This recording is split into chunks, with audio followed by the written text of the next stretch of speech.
जन जाके तो ससुराल बुलावो,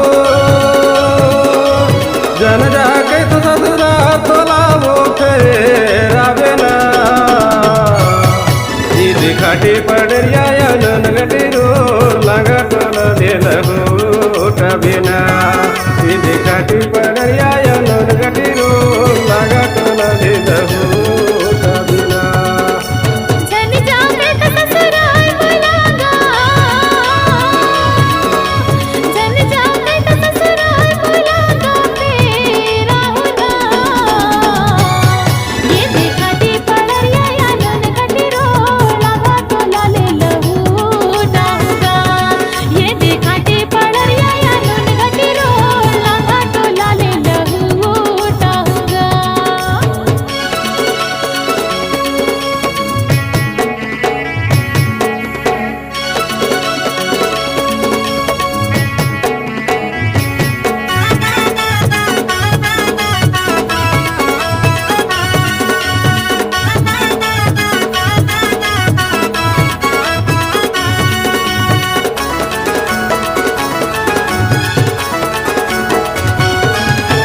बसनिया मतोल रात बसाऊं बीजा टोला ससुराल वो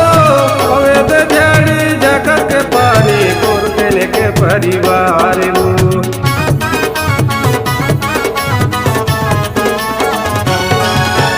बसनिया मतोल रात बसाऊं बीजा टोला ससुराल वो अवैध झाड़ी जकत के पानी कोरते के परिवार वो अवैध झाड़ी जगत के पानी कोरते के परिवार वो जन जाके तो ससुराल बुलावो, जन जाके तो ससुराल बुलावो, फिर आवे ना ईद खाटी पड़रिया नन गटी रो लगा टोल दे लगो टबिना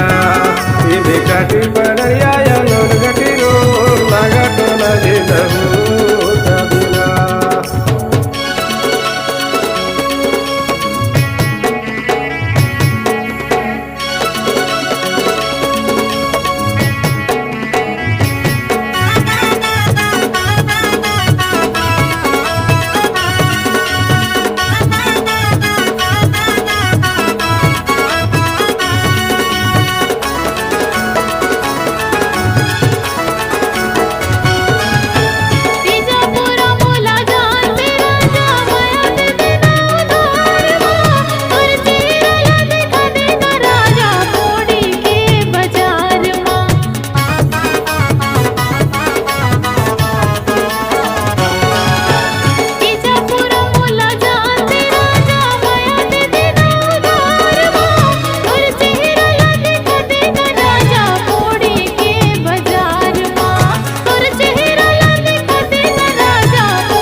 वाले मन गिरे जाते वो लंगा टोला माँ खड़े रहे किरण डहरते जने जाबे वो माँ कसम भुला जाबे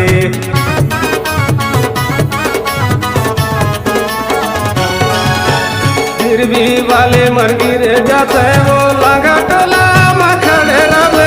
गिरा डहरती जने जाबे वो माँ कसम भुला जाबे